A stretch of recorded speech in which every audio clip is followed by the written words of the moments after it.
आप सुन रहे हैं श्री कृष्णदेव शास्त्री जी महाराज के श्रीमुख से श्रीमद् भागवत कथा, जिसमें आज महाराज जी आपको बताएंगे कि देवताओं के दूसरे गुरु कौन थे और वह कैसे और क्यों देवताओं के गुरु बने।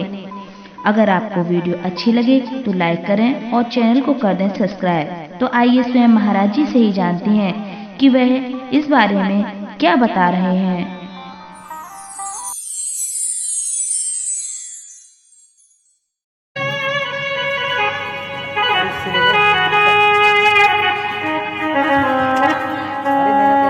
राधे तेरे चरणों की पग धूल जो मिल जाए, श्याम तेरे चरणों में जो मिल जाए, पग धूल जो मिल जाए, तकदीर बदल जाए, पग धूल जो मिल जाए, तकदीर बदल जाए। श्यामा तेरे चरणों की पग धूल जो मिल जाए, श्यामा तेरे चरणों की तकदीर जो मिल जाए।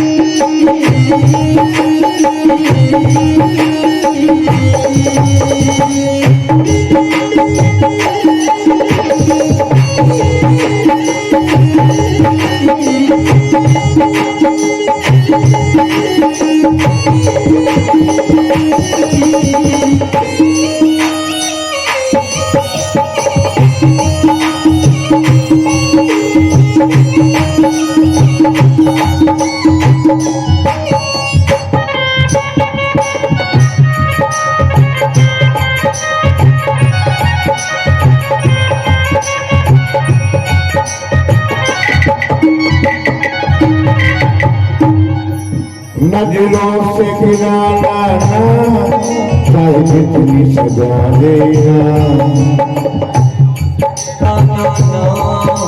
चाहे जितनी सजा देना, नजरों में जो गिर जाए मुश्किल है संभल पाए, नजरों से गिर जाए मुश्किल है संभल पाए। श्यामा तेरी चरणों की पग धूल जो मिल जाए, श्यामा तेरे चरणों की पग धूल जो मिल जाए।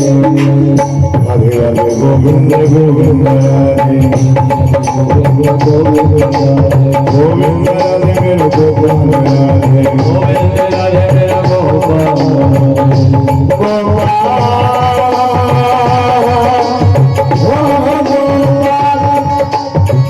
गोविंद राधे मेरे गोपाल राधे राधे राधे गोविंद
की, आरसक भवानी की, जगमंगलकारिणी की, सनातन धर्म की जय जय श्री राधे।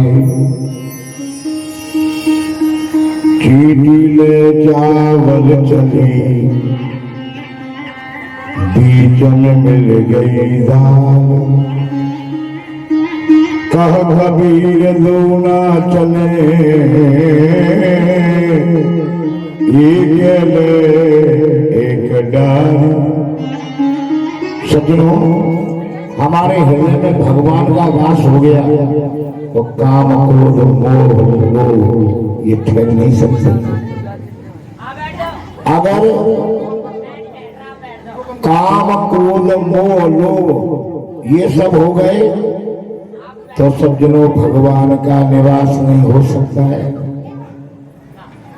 तो व्याख्या विशेष नहीं करेंगे, केवल जय जयकार करते हुए आगे बढ़ जाएंगे। कथा बहुत है। सज्जनों, हमारे हृदय में दो नहीं हो सकते, एक ही रहेगा। अगर भगवान का वास है तो और नहीं रहेंगे। आपने देखा हो जब धूप है वहां छाया नहीं होगी, और छाया होगी तो धूप नहीं रहेगी। जहां राम तहां काम नहीं, और जहां काम नहीं राम, और तुलसी दोन रह सके।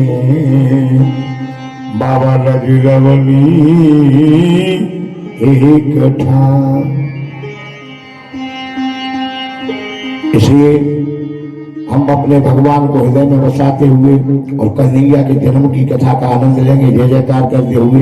बोलो सत्यनारायण भगवान की, लक्ष्मी नारायण भगवान की, रामचंद्र भगवान की, द्वारकाधीश भगवान की, वृंदावन बिहारी लाल की, नंद के लाला की, गोकुलेश भगवान की, रमण बिहारी सरकार की, दाऊ जी महाराज की, जगन्नाथ भगवान की, शंकर भगवान की, हनुमान जी महाराज की, सदगुरुदेव भगवान की, बलराम स्थान देवता भगवान की, अपने अपने माता पिता भगवान की। नमः पार्वती पतये हर हर महादेव।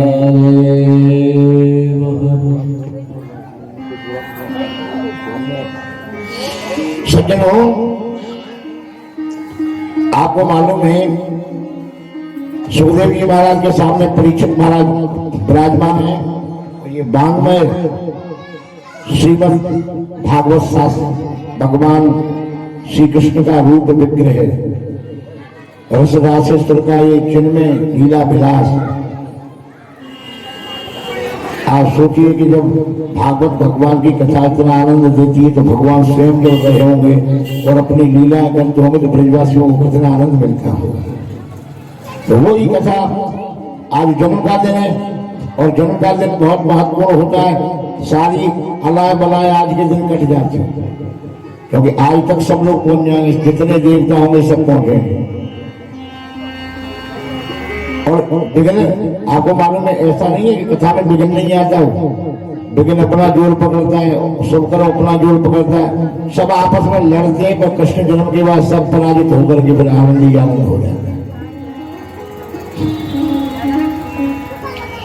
तो भगवान के आने का समय हो रहा है। भगवान जब आ रहे हैं तो आपको परमानंद की प्राप्ति हो रही है। कल आपने देखा एक नाम लेने से ही मुक्ति हो गई अजामिल की। तो हम दिन भर नाम ले रहे, रात दिन माला जप रहे, पर हमारी माला कहाँ जा रही है? माला खराब है कि हम खराब है कि भगवान का नाम खराब है? तीनों में से कोई न कोई तो खराब है। तो भगवान को तो एक तरफ कर दो, भगवान तो कभी खराब है ना हो सकते। हमारा माला और मन ही खराब हो सकता है, क्योंकि मन ठीक होने पर हमें ज्यादा चक्कर में नहीं पड़ना है। हम जो माला कर रहे हैं और जो भजन कर रहे हैं, जो सत्कर्म कर रहे हैं, जो दान कर रहे हैं, जो कथा श्रवण कर रहे हैं, इसलिए कर रहे हैं कि हमारा मन भगवान में लगे। अथवा यूं कर रहे हैं कि हमने जो लीपा पोती की वो भगवान का नाम लेने से दूर हो जाए। पाप ना मिटेगो कर्म ना मिटेगो तेरो भस्म की रमाए थे। और कर्म ना मिटेगो तेरो माला की घुमाए से। वो तो प्रायश्चित करना होगा। हमारे साथ बुरे से बुरा व्यवहार हो जाए पर आप अच्छे से अच्छा व्यवहार करो, बस समझ लो। क्योंकि भगवान ही सबने, चाहे घर में कोई सदस्य आपसे नाराज हो जाए पर आप हंस के बोलिए ठीक है भाई साहब ने कहा वो ठीक है ठीक है। आप जान जाइए ये सब अदला बदली का प्रसंग है। लड़ने से बात नहीं बनेगी है?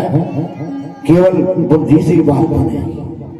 आप ये जिस दिन जान जाएंगे, जो परिवार के हमारे रमन बिहारी आचार्य जी कहते हैं कि परिवार के लोगों में डाकुओं में क्या अंतर है। डाकू रात में लूटते पर दिन दहाड़े परिवार के लोग लूट लेते, सब अपनी लूटी में लगे हमारे लिए हमारे लिए हमारे लिए। आपकी समझ में ये बात आ जाए कि संसार हमारे क्रम को बिगाड़ने के लिए, पर हम क्रम नहीं बिगाड़ेंगे। आप सही समय पे भजन करेंगे, हर हाल में करेंगे, और उसमें तुमको सही समय करने वाले के लिए 50 आपत्ति जाएंगे। 4:30 में 4:30 झूठ नहीं बोलूंगा भागवत में, मैं 4:30 बजे अपनी गृहिणी या बालिकाओं को जगाता हूँ, तुम जगो पहले और मेरे लिए गर्म पानी करो। मैं 5 बजे बिस्तर को छोड़ देता हूँ हमेशा 12 महीने, और मेरा स्नान होता है फिर मैं सबसे पहले उसी पे आता हूँ और भागवत कथा में सीधा पर यही चलता हूँ। घर के भी लोग लड़ते हैं कि यहाँ से वहां कोई काम, घर का भी बाद में 7 दिन बाद। तो कुछ व्यासों के नियम होते हैं, जिस कथा को हम कह रहे हैं तो व्यास को विघ्न डालने के लिए इतना भजन करना चाहिए। उसके लिए भगवान से, जैसे भगवान आज आ रहे हैं तो आपकी भावना पर हमारी भावना भी होती है, हमारे कलाकारों की भावना होती है। जैसे इन लोगों ने आते ही आपको नमन किया, बड़ा संगीत सुनाया, बताइए संगीत को सुन के भगवान आएंगे कि नहीं आएंगे? भाव का झुमका हूँ मैं और भाव ही बस सार है। तो भाव का ही प्रधानता है। जहाँ भाव हमारा बन के हम बैठेंगे तो फिर हमको आनंद की प्राप्ति हुई, सबको हुई। इसलिए समझो यहाँ पर भाव से हम जो सुनेंगे तो एक भागवत नहीं, इसमें लिखा हुआ भागवत में, आचार्य लोग जानते होंगे, एक श्लोक आधा श्लोक चौथाई श्लोक भी सुन गया तो मुक्ति का पात्र है। नहीं तो 18,000 पूरे निकल जाए कोई फर्क पड़ने वाला नहीं। इसलिए सज्जनों आज भी, कल मैंने आपको सुनाई कि एक नाम से उद्धार हो गया, और आज भी मैं वही कथा सुना रहा हूं, एक नाम से मुक्ति वाली। बड़े ध्यान से सुनेंगे। आपको मालूम है संसार में नानक जी ने एक दुआ लिखा और सबको दुखी बता दिया। नानक दुखिया सब संसार, तो फिर महाराज कोई तो सुखी होगा, तो आगे नीचे लिखा सुखिया वही जाके नाम आधारा। जो नाम के आधार में वो सदा सुखी है और नाम से दूर है वो सुख की कल्पना भी नहीं कर सकता है। इसलिए समझो हम बहुत देर तक बैठे न बैठे, माला घुमाए न घुमाए और जिंदगी में काम ही करते हैं, उससे कोई फर्क नहीं पड़ता है। पर हमारा मन परमात्मा में समर्पित हो जाए केवल, और फिर हम कहीं बने रहे, तो ऐसे भक्त के लिए भगवान आधे नाम प्राप्त है। परीक्षित जी महाराज कहते हैं प्रभु फिर इसकी थोड़ी कथा हो जाए तो बड़ा आनंद मिलेगा। और बिल्कुल आपको सुनाते हैं, आप ध्यान से सुनेंगे। आपको मालूम है कि नारद जी बाबा हैं तो दुनिया को ही बाबा बनाना चाहते हैं। दक्ष प्रजापति के हैं 10,000 बेटे और जा रहे थे, सो नारद जी रास्ते में मिल गए। बोले कहाँ जा रहे जरा ये बताओ कि दोनों तरफ बहने वाली नदी का नाम क्या है? जिस बिल में घुसकर फल नहीं निकलते, उसका नाम क्या है? और विचित्र भाषा बोलने वाला हंस कौन है?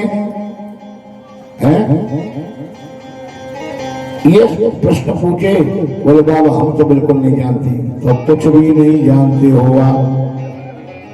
दोनों तरफ बहने वाली नदी का नाम है माया, जिसका कोई और छोर नहीं है। और जिस बिल में घुस के निकलते नहीं, उसका नाम है मुक्ति। मुक्ति हो गई तो फ्री हो गए। और विचित्र भाषा बोलने वाले जो हंस का नाम है वो है शास्त्र।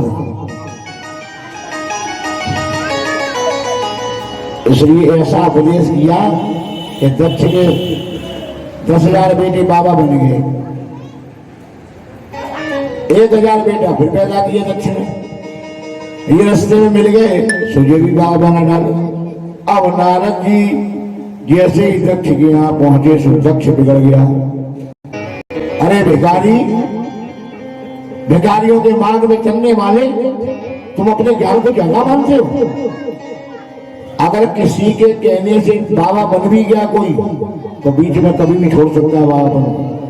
ध्यान करना, हमको प्यारा के आ गया किसी को देख के, हम कहीं कोई मानव सीताराम हो जाए जब जाती है ना, तो मन में सोचते हैं कि आज के बाद पाप नहीं करेंगे, सब गड़बड़ है, दुनिया जाती है, ये होता है वो होता है। घर में स्नान किया और चाय पी, फिर उसी पे नंबर लग गया। तो कभी कभी किसी के कहने से वैराग्य तो आता है, कथा को सुनने से वैराग्य तो होता है, पर सज्जनों वो तो कभी मिट भी सकता है, लेकिन हृदय से हो जाए संकल्प। बीड़ी वाले रोज कहते हैं कि आज के बाद सिगरेट बिल्कुल नहीं पिएंगे, टूट डालो। अथवा कहते हैं अरे भैया एक आखिरी पिएंगे, आज के बाद कस नहीं मारेंगे। और फिर दूसरे फिर चलो क्या करें, पंडित जी बड़ा फजीयता है। पर जिसने संकल्प कर लिया कि नहीं पीनी है, तो फिर वो कभी नहीं पिएगा। इसी तरह हमारे जीवन में मन से अगर वैराग्य हो जाए, तो न तो वो घर को छोड़ेगा, न घरवाली को छोड़ेगा, न बच्चों को छोड़ेगा, न व्यापार को छोड़ेगा। उसको करते हुए उसका नाम लेता रहेगा। और जो दुनिया में भगवान को ढूंढता फिरे, तो भाई साहब कोई मिलने वाला थोड़ी, वो तो आपके साथ में ही। उसे ढूंढने के लिए मत जा तू हरिद्वार, तेरे साथ लगा हुआ ये सच्चा हरिद्वार। एक बात और ध्यान करें, मनुष्य 3 ऋणों से तब ऋण होता है। देखो, ऋषि ऋण और देव ऋण और प्रत्यय ऋण, ये तीनों ऋण तब ऋण होते हैं जब संतान पैदा हो जाती है, नहीं तो फिर किसी मतलब के नहीं। इसलिए जब श्राप देते हैं तुमको कि तुम जितने दिन में गो का दूध निकाला जाता है, गो दोहन किया जाता है, उससे ज्यादा तुम कहीं नहीं रुकोगे, हम तुम्हें श्राप देते हैं। पर नारद जी बिल्कुल नहीं बोले, शांति से सुनते रहे। और सुनने के बाद जब श्राप दिया तब बोले तुमने ठीक ही कहा है, बाबाओं को ज्यादा दिन कहीं रुकना भी नहीं चाहिए, खराब बात है। अब हम कहीं रुकेंगे नहीं, बहुत आपकी कृपा है। चलो धार किया श्राप को। ये नारद जी इसका मतलब है हमको प्रेरणा दे रहे हैं कि दुनिया कुछ भी कहती रहे, पर तुम तो बाबा बनाने, बाबा वाला बाबा बनाएगा, गृहस्थ वाला गृहस्थ बनाएगा, चोर वाला चोर बनाएगा, सिगरेट वाला सिगरेट पिलाएगा। जिसके संग में आप रहेंगे वैसा रहेगा। इसके बाद समझो, इन्होंने बच्चा पैदा ही नहीं की, इन्होंने 60 कन्याओं को जन्म दिया। इन 60 कन्याओं से ही सारा संसार बना है, पूरा विश्व।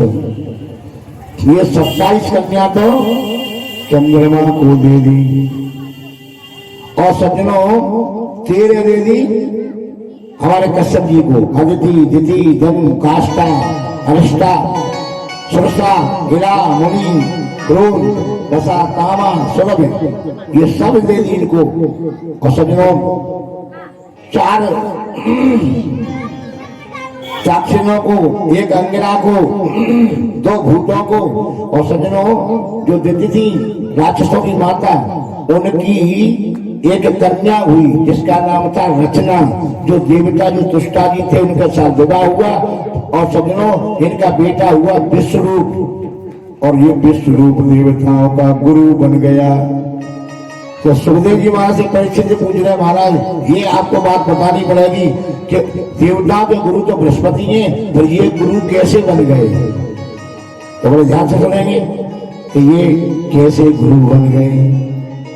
जले सुमा रक्षत मस्त्रमोद यादो गणे वर्णस्व पाशा स्थले सुमाया बटुबामन हो गया त्रिविक्रमम खेवत स्वरूप। सज्जनों एक बार क्या हुआ क्या गुरुजी अपने चेलाओं देवताओं जहाँ घूमने गए, देख के तो हमें चेला लोग क्या कर रहे हैं। तो सज्जनों वहां पर तो उर्वशी अप्सरा नृत्य कर रही थी और इंद्र देख रहे थे, देवता उसमें आनंद ले रहे थे। इन्होंने माथा ठोका कि गुरुजी भी ऐसे समय पे आए। इंद्र ने यूं कर लिया, गुरुजी समझे कि देखा कि लौट के वापस हो जाएंगे, रंग में भंग कौन करे। इंद्र ने जब ऐसा किया तो देवसा समझ गए तो सबने गर्दन नीचे कर ली। गुरुजी की बात साफ वाह, हमारा ही नंबर लगा दिया, कोई बात नहीं। अब समझो अगर भगवान रूठ जाए तो गारंटी गुरु आपको बचा लेंगे, लेकिन गुरु रूठ गए तो कोई बचाने वाला नहीं। गुरु में घर वाली से कहा मेरा कोई पता ठिकाना नहीं, अंतर ध्यान हो गए। ये बात मालूम पड़ गई शुक्राचार्य जी को जो राक्षसों के गुरु हैं। बोले मौका ठीक है, करो चढ़ाई। देवताओं को कूट पीट के नीचे कर दिया, सब हार गए। अब गुरु जी की याद आ गई, अब क्या करें। ब्रह्मा जी के पास गए, महाराज गुरु रूठ गए तो बनाओगे कि मिलते ही नहीं है। तो देखो गुरु के बिना तुम्हारा काम नहीं चलेगा भाई सब। अब जब तक तुम्हारे गुरु नहीं है ना तब तक काम चलाओ, गुरु बनाओ। गुरु तो बनाना पड़ेगा। गुरु से लगन कठिन है भाई। एक लाल गाइए, मेरी लागी लगन मत छोड़ना, वो लागी लगन मत तोड़ना, गुरुजी मेरी लागी लगन मत तोड़ना। तेरे भरोसे मैंने खेती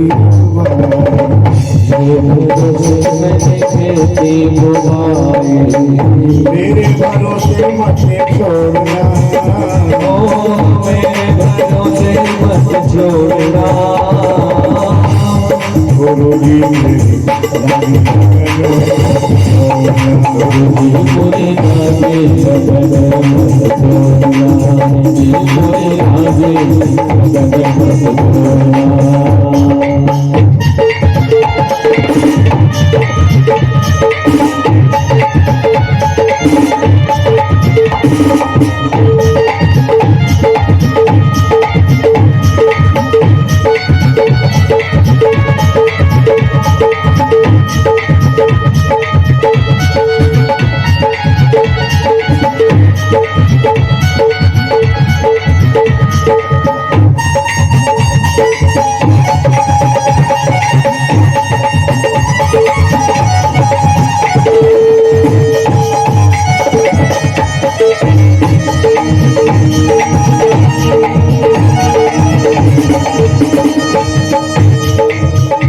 मेरा सेठ है, तू ही साहूकार है, तू ही मेरा सेठ है, तू ही साहूकार है, तू ही मेरा सेठ है, तू ही साहूकार है, तू ही मेरा सेठ है, तू ही साहूकार है। ब्याज पे ब्याज मत जोड़ना, मेरे प्यारे ब्याज पे ब्याज मत जोड़ना, ब्याज पे ब्याज मत जोड़ना।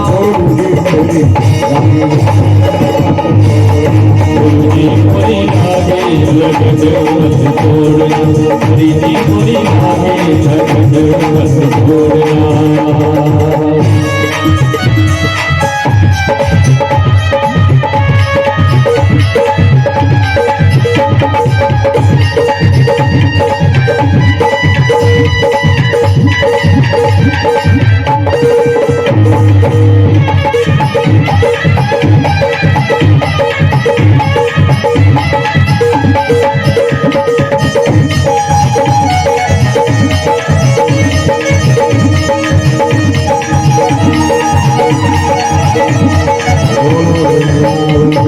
लाल की। बोलो गुरुदेव भगवान की जय हो। कितना धीरा जयकारा बोल रहे हैं, कोई सुन नहीं ले, पंडाल से इतनी बार आवाज नहीं चाहिए। बोलो गुरुदेव भगवान की। सज्जनों, अब काम चला गुरु कहा जाए, बोले चले जाओ विष्णु के पास में। ये तुष्टा का बेटा है, ध्यान करें, इनके पिताजी तो है देवता, इनकी मैया है राक्षस। दो की संतान है, जो समय पे बदल जाए उसे गुरु बनाइए। तो क्या कहते हैं विष्णु के पास? बोले महाराज आप हमारे गुरु बन जाओ। तो विष्णु कहते हैं देखो भाई, गुरु बनना अच्छी बात नहीं है, क्योंकि गुरु बनने के बाद आपको मालूम है आज उनके घर, कल उनके घर, कल उनके घर, फिर बड़ी आफत। आज उनकी प्रशंसा, कल उनकी प्रशंसा। इसलिए गुरु बनना बिल्कुल ठीक नहीं है। लेकिन कहते देखो महाराज हम तो आपकी शरण में हैं, तो शरण में अगर आप आए हो तो हम आपके गुरु बन जाते हैं। इसलिए तुष्टानंद गुरु बने। तो सज्जनों, पहले तो इन्होंने नारायण कवच से आमंत्रण किया। इसमें अध्याय में आपके में 42 श्लोक हैं। ये नारायण कवच है। अगर कोई असाध्य बीमारी हो, उस बीमारी में इसका पाठ कराया जाए तो वो रोग दूर हो जाता है। इसका नाम है नारायण कवच। मैं तुमको नारायण कवच से आमंत्रित करता हूं, फिर आपके लिए कोई आपत्ति नहीं होगी। ब्रह्मा जी बोले अब आपको थोड़ी यज्ञ करनी है। अब आपको मालूम ब्राह्मण आरती करा रहे थे, सोमाय स्वाहा पौमाय स्वाहा। ये बीच में कहता कि हिरण्यकशिपु स्वाहा, क्योंकि मामा है राक्षस इसके, तो 2-4 आदमी मामा को देता था। एक देवता ने सुना कि महाराज सब काम खराब हो रहा है। क्या हो रहा है? बोले इसमें क्या है कि ये आधा माल तो हमारे लिए और आधा माल मामाओं को दे रहा है। इंद्र ने कान लगाया, कान तो लगाना, क्या हो रहा है? सुना, शरीर के पास वज्र था, सो गुरु जी की खोपड़ी पे चलाए, तो तीनों खोपड़ी उड़ चली गई। इनके 3 मुंह हैं, एक से सोमरस का पान करते हैं, और एक से सुरापान करते हैं, और एक से अन्न खाते हैं। पुड़िया नहीं खाते हैं, केवल अन्न खाते हैं, सुरापान करते हैं और सोमरस का पान करते हैं। सज्जनों, एक बन गया तीतर, अन्न खाता था, एक बन गया गौरैया, जिससे शराब पीते थे, और एक बन गया चातक, जिससे सोमरस का पान करते थे। अब ब्राह्मण को मार डाला तो ब्राह्मण कोई ब्रह्म हत्या लगी, तो ये कहां बटी फिर आपको मालूम है? कुछ तो महिलाओं ने ले ली, जो मैया मास के धर्म होता ना, ये उसी का परिणाम है। कुछ ब्रह्म हत्या का भाग महिलाओं ने लिया, कुछ पेड़ों ने लिया, इसमें गोंद निकल पड़ता है, और कुछ जलों ने लिया जिसमें फैन निकल पड़ता है, और कुछ धरती माता ने लिया जो ऊसल होती है जिसमें कोई पैदा नहीं होता। ये बच गया ब्रह्म हत्या, इनमें निष्पाप हो गए। अब इनके पिताजी को मालूम पड़ गया था हमारे बेटे को मारा, अब हम ऐसा पैदा करेंगे जो क्या हो, जो इंद्र को मारे। अब आपने देखा होगा, कभी कभी मेरी बात को ध्यान देंगे, आगे संगीत है, थोड़ी सी कथा सुनाऊंगा तो उसमें आनंद मिलेगा। हम लोग ने पूछने का तो हमारा स्वभाव है, मानव स्वभाव है। महाराज बड़ी आपत्ति है घर में, तो एक पंडित ने कहा कि हनुमान चालीसा का पाठ करो, तो हनुमान जी की मूर्ति ले आए। फायदा नहीं पड़ा तो दूसरे से पूछा, दूसरा बोला काली की ले आओ, काली चालीसा पढ़ो, काली चल। एक ने कही महाराज भैरवनाथ, किसी ने कही बांके बिहारी, किसी ने कही द्वारकाधीश, पूरे भगवान से आला झकाझक भर दिया। अब किसकी पूजा करें भाई साहब? किसको चंदन नहीं लगा? इष्ट बिना व्यक्ति भ्रष्ट होता है, इष्ट केवल एक होता है। और सज्जनों, जो प्रारंभ में पूजा की जाती है वो हनुमान जी, शंकर जी और दुर्गा जी, ये 3 की पूजा प्रधान है। पर सज्जनों, मार्ग 2 ही है, राम और कृष्ण। इनके पूजा करने वाले आखिरी में इन्हीं संप्रदाय में दीक्षित हो जाते हैं। तो सजनों, इसलिए पहले इष्ट बनावे, गुरु मंत्र ले, और किसी मंत्र का जाप बिना गुरु जी के पूछे हुए घर में नहीं करे, क्योंकि मंत्रों के दो अर्थ होते हैं। अगर आपने मंत्र गलत पढ़ दिया ना, तो हो सकता है तुम्हें गुस्सा आने लगे, हो सकता है तुम्हारा काम बिगड़ जाए। आपको मालूम नहीं पड़ रहा है। जैसे आपने कहा रोको मत जाने दो, इसका मतलब क्या है? जाना है, रोको मत जाने दो, शब्द बोलिए। पर आपने कहा रोको मत जाने दो, तो शब्द तो बोलिए, पर इसका मतलब ये है कि रोकना जाना नहीं है। आवाज से अर्थ बदल रहा है। रोको मत जाने दो, रोको मत जाने दो। ये मंत्र पढ़ रहे थे। इंद्र शस्त्र विभर्दस्व महाचरम जहिविध्युषम, बलाप शरण कहते हैं जिसे संस्कृत में। कह तो ये रहे थे इंद्र को मारे, तो अर्थ हो गया इंद्र जिसको मारे, उल्टा हो गया। निकल के आया वृत्तासुर और सज्जनों अपने भाई के बदले के लिए, लेकिन यहाँ पर ब्रह्मा जी ने इशारा कर दिया, तुम मार नहीं पाओगे, जल्दी करो, किसी महात्मा की हड्डियों का बना हुआ हथियार लाओ। बोले महाराज ऐसा कौन सा महात्मा होगा जो आपको हड्डी देगा? बोले चले जाओ त्रुष्टा के पास, चले जाइए दधीच के पास। अब आपने देखा होगा कोई गाड़ी में हाथ पैर नहीं थे, दूसरा खींच रहा था, लंज पुंज रगड़ रहा था। एक महात्मा बोला ऐसे जीवन से भी क्या फायदा है, ऐसे मर जाए तो ठीक है। उस भिखारी ने कहा जाओ जरा, तुम पर एक आध रुपया हो तो दे जा, मेरा मरना क्यों सोचते हो? मरना कोई नहीं चाहता है, फिर भी मरना पड़ता है। देह प्राण प्रिय दे कछु नहीं। भाई साहब बड़ा सत्य, जीवन इतना सत्य नहीं है, ध्यान करें मेरी बात का, पर मरना बहुत सत्य है। उसे तो आपको मानना पड़ेगा, उसे कोई चुका नहीं सकता है। मरने को याद करो। जो मरने को याद करता है कि मरने के लिए आए, तो पाप अपने आप पीछा छोड़ देता है। ये नियम है। एक हरि सिंह डके साधु संतों में सोने के ठाकुर जी, सोने के बर्तन। हरि सिंह डके ने कहा कि बाबा जी को लूट लो। तो बाबा को लूटना चालू किया। बाबा ने कहा परेशान मत होइए, ये सब सामान आपका। हरि सिंह चलने लगा तो हरि सिंह से बोले, हरि सिंह जी रुकिए, क्या हुआ बाबा? बोल कल 12 बजे आप मर जाएंगे। क्या बोले बाबा? बोले बिल्कुल मैं ठीक बोला, तुम सब सामान ले जाओ, तब तुम्हारा जीवन कल 12 बजे तक है। इसके बाद आपकी लीला, जीवन लीला समाप्त हो गई। जैसे ही मरने का पता लगा, बाबा उनके चरणों में गिर पड़ा। बाबा सामान पकड़ो। भागा भागा गंगा किनारे आया, प्रभु मैंने कितने पाप किए, घरवाली आ गई, अरे प्राणनाथ, अरे गई छोड़ प्राणनाथ, मुझे अपने प्राणों की पड़ रही है। हरि सिंह के पास बाबा चल के आ गए और पूछ रहे थे, क्यों हरि सिंह अब लेना चाहते हो क्या? बोले ना बाबा ना, अब तो मुझे ये दिख रहा है कि 12 कब बजने वाले।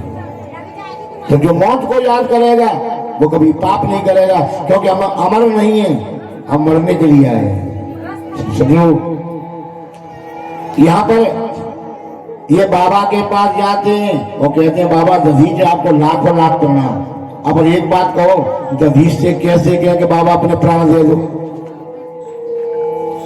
लेकिन कहते हैं कि महाराज आप अपने प्राणों को हमें दे दीजिए। तो दधीच ने 3 बात कही। देखो इस देह की 3 क्रिया है। अगर ये घर में मरा, अभी अभी आपने देखा होगा मिलिट्री के जो जवान मर गए, उनकी सीताराम वही हो गई।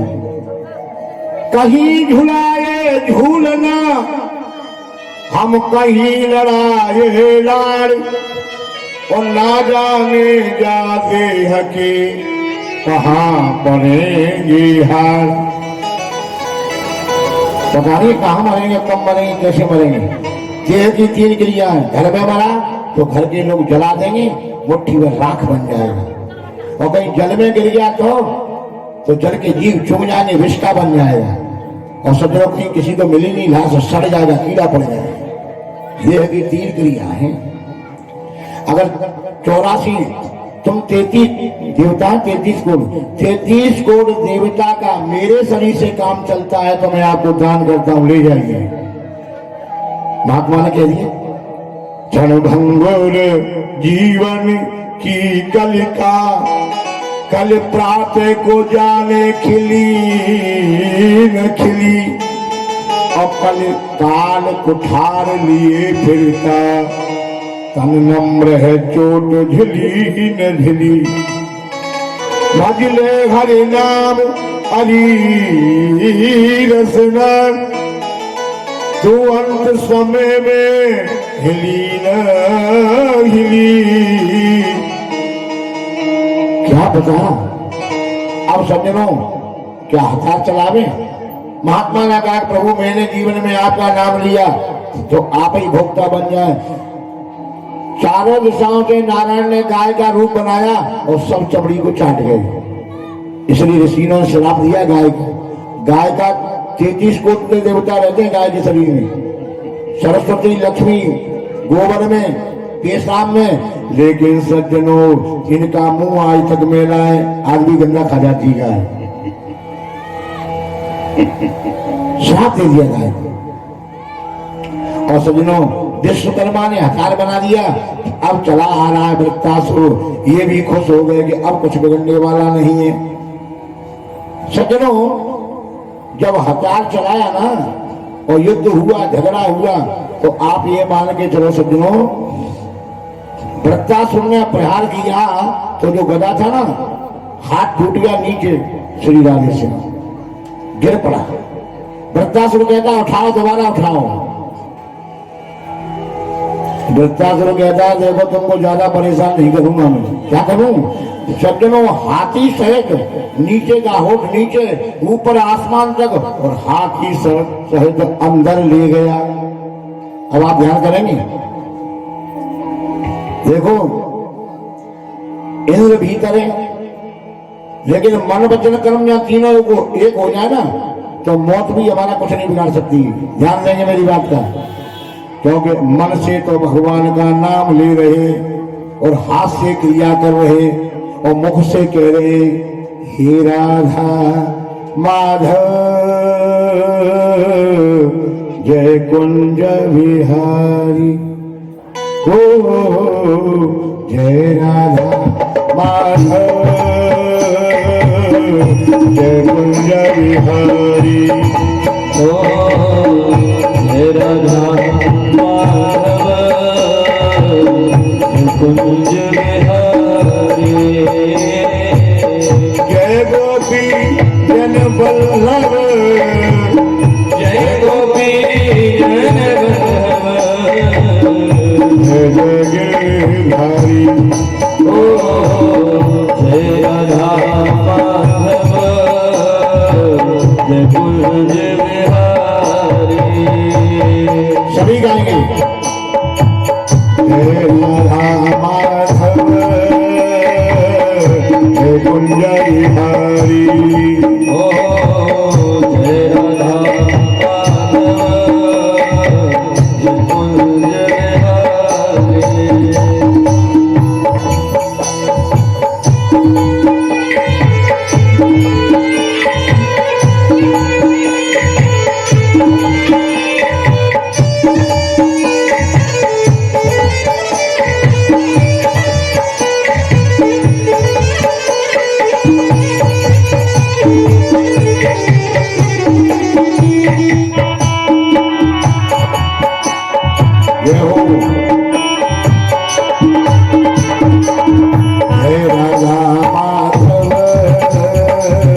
हरे कृष्णा कृष्णा कृष्णा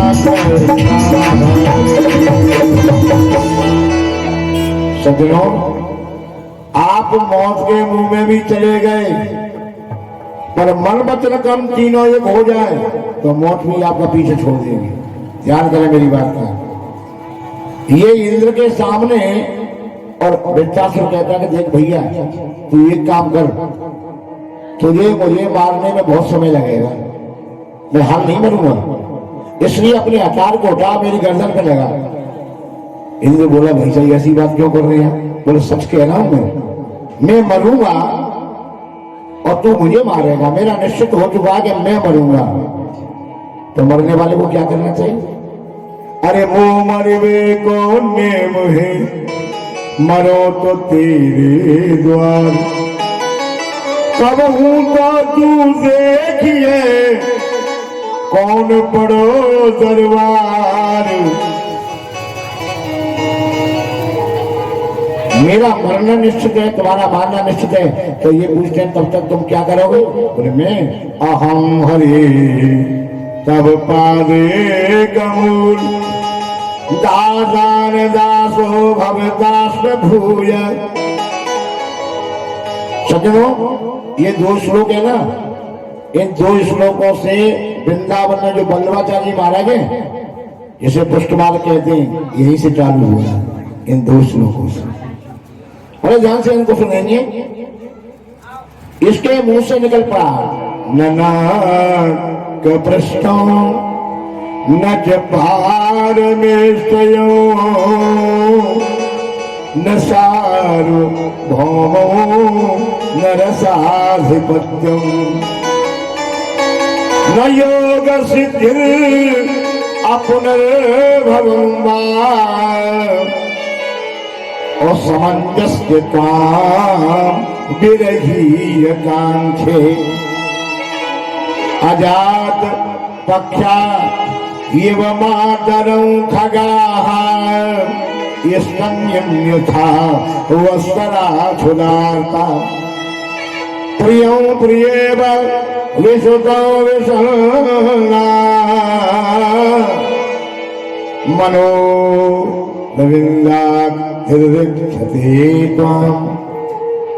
आकाशवाणी कह रही है, मांगो क्या मांग रहे हो? आंखों से आंसू ठोक रहे हैं, भगवान का ध्यान कर रहा है। मांगो क्या चाहते हो? स्वर्ग चाहते हो? स्वर्ग एक प्रेष्ठ, मुझे स्वर्ग नहीं चाहिए बाबा, हम समझ गए तुम ब्रह्मा का शंकर का पद चाहते हो, बताओ कौन सा पद लेंगे? बोले ना बाबा ना। अच्छा, तो मैं समझ गया, तुम अपने प्लाट में ही रहना चाहते हो, कोई अच्छा सा स्थान चाहते हो। न सार्वभौमम, अच्छा तो आप रस लेंगे, कोई रस विशेष? न रसाधिपत्यम, तो आकाशवाणी कहती है कि योगी बनोगे। अरे आप योगी की बात कर रहे हैं, मैं सिद्धि भी नहीं लेना चाहता। न योग सिद्धि, आकाशवाणी कहती है सावधान, एक चीज बची है हमारे पास, क्या? मुक्ति। मुक्ति चाहते हैं? अपुनर्भवं मुझे मुक्ति भी नहीं चाहिए। तो आकाशवाणी कहती है हमारे पास जो था आपको दे दिया, स्वर्ग ले लो, ब्रह्मा का पद ले लो, सार्वभौम ले लो।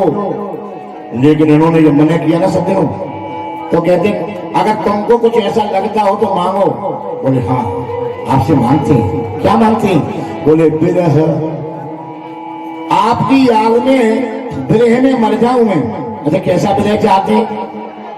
तो बड़ा ध्यान देंगे आप लोग। अजात पक्षा इव मातरं खगाः, हे प्रभु, हे दीनबंधु दीनानाथ, चिड़िए ने अपने अंडे के देने को तोड़ दिया, उसमें से बिना आंख खुला चिड़िया का बालक निकला। अब चिड़िया जा रही है, चुंग भर के ला रही है चेट में, और उस नेत्र न खुले बालक को खिला रही है। बार बार जा रही है, फिर बार बार खिला रही है। और वो बालक कहता है कि मेरी माँ कितनी बढ़िया, कुछ खाती भी कि नहीं खाती, दरबार मुझे खिलाती रहती। हे प्रभु मेरी आंखें खुले ना, उस माँ का दर्शन मुझे हो जाए। है माँ की ममता पाक दीवानी, जैसे गंगा जी का पानी।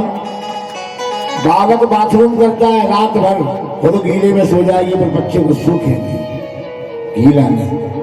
घर में दवा को पैसे नहीं हो तो अपने पति से लड़ जाएगी, कहीं से लाओ, बेच के लाओ, पर मेरे बालों को दवा लेके आओ।